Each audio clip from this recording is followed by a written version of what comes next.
Hey guys, do you know that in the current era, we touch our phones around 2,600 times on average in a day? Not only this, according to a research, after the COVID 19 pandemic, the US screen time and the usage of smartphones have rise to an extent. And even talking about India, an average India has screen time of 7 hours in a day. It means that we look at this for 7 hours every day, at times scrolling social media, watching videos on YouTube, or watching films on Netflix anything. If you're wasting 7 hours on it, not only does it affect the rest of your life on your studies, job, business, hobbies, but it affects your mind also. If you take the phone away from some people, they start getting irritated, they get restless, and some people experience stress. There's no doubt that this has become an addiction. But very few people talk about it. That's why, friends, in today's video, come, let's see the science behind this addiction, the impact it has on your life, and most importantly, what can be the possible solutions. Can't stop looking at my phone. Sounds, animations, endless content, notifications. It really became this constant bombardment of the highlight reel of everyone else's life. Like see vacation destinations model, fashions, manners of speech, ways of engagement. Rewards of social media activate the dopamine reward systems. We're living inside of 2 billion Truman shows. Friends, you won't believe this, but social media addiction can add word to the addiction to cigarettes, alcohol, drugs, and gambling. It sounds really weird because cocaine and social media are two very different things, but though they're vastly different, but the addictions that you've developed can be compared to quite an extent. Let's see how. Now, first, let's discuss how it can be applicable to cigarettes and alcohol. The first time a human consumes drugs or alcohol, even a small amount of drugs gives them a big kick. It gives them a lot of pleasure, but eventually he needs to consume more drugs to get the same level of kick, to get the same level of happiness. And just like that, he starts consuming few grams of drugs and then large amount of drugs and becomes heavily addicted to drugs because the pleasure that his brain was getting from the set quantity of drugs keeps on decreasing slow. Social media's addiction works in a similar way. Let's see how. When you see a notification on your phone, your brain expects a reward. Dopamine is released when someone's liked your photo or someone left a nice comment on your photo. It makes you happy. Here, you get an instant reward. It's like your brain writing a diary entry. I'm happy because of this thing, I'll do it again. But slowly the excitement keeps decreasing. A mere 100 likes and with 20 comments, 2 messages, and 10 friend requests, it's not enough. You start wanting more, and slowly you start falling into the. Here you might be wondering that though all examples that I gave now, the neurological processes in them are the same. So why aren't we equally addicted to everything?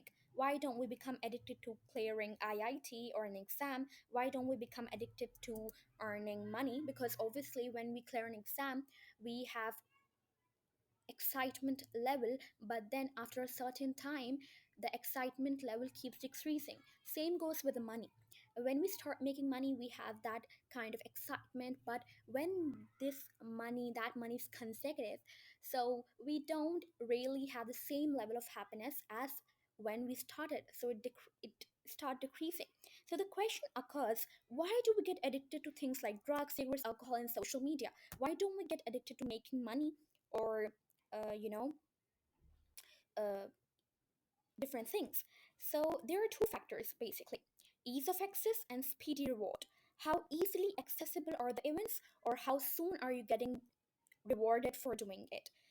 These are two risk factors to be addicted to something. But you can become to, but okay, let's take an example of the exam. You can't be addicted to clearing an exam. The reason why is that you do not get any speedy reward. You have to have patience on yourself, you have to work hard for years and to get that reward. Same goes with making money. When you have the ease of access, when you have an easy way to make money and you're getting speedy reward, then only you can be addicted. Otherwise there is no such chance, and shortcuts do not make you money for a long run. So, yeah, now let's look at the perspective of social media. Social media and your phone are very easy to access. Whether it's Facebook, Twitter, or Instagram, you simply have to pick up your phone, unlock your phone with a swipe, and with one tap, the three apps can be opened.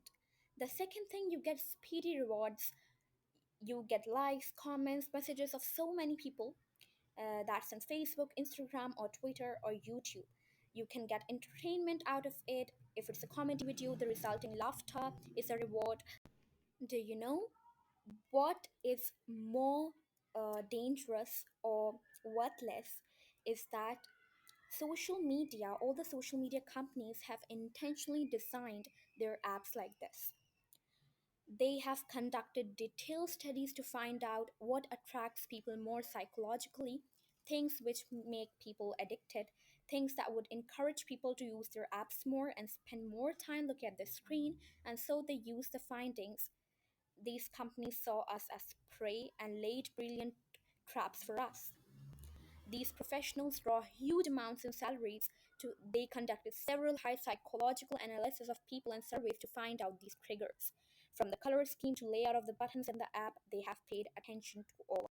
Social media has created an infinite scrolling. Let's suppose you are scrolling Instagram and your favorite reels are coming up. What they do is when you like a reel or when you enjoy watching that reel, when you continuously view that reel, so what algorithm of social media does is that they show you similar reels or similar videos like that, and this results in infinite scrolling.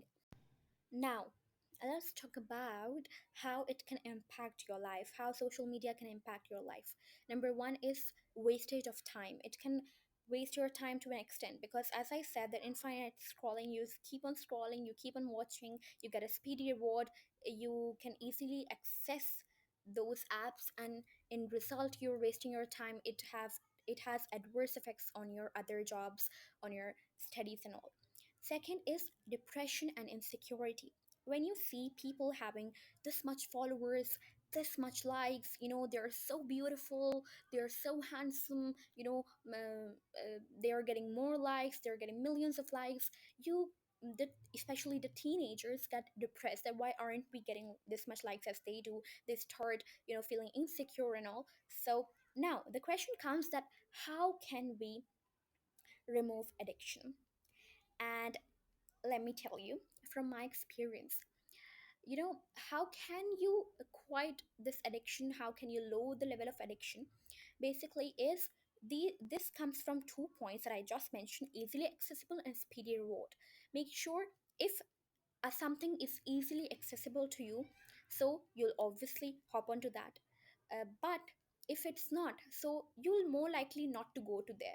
Let's suppose if you don't have Instagram, Facebook, or WhatsApp on your mobile phone, so you have to download in order to use it.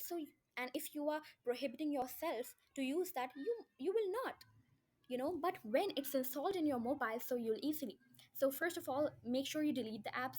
But there are a lot of people who have work on their social media. Even you are watching this video on social media, my work is all about social media. So you can you know uh, turn off your notifications from social media if you don't want to delete, or you can open it on a Google or a browser to not get notifications. So I hope you like this video. Don't forget to subscribe and hit the bell icon so you can never miss any updates. And make sure that you use social media as less as you can for entertainment purpose. Bye.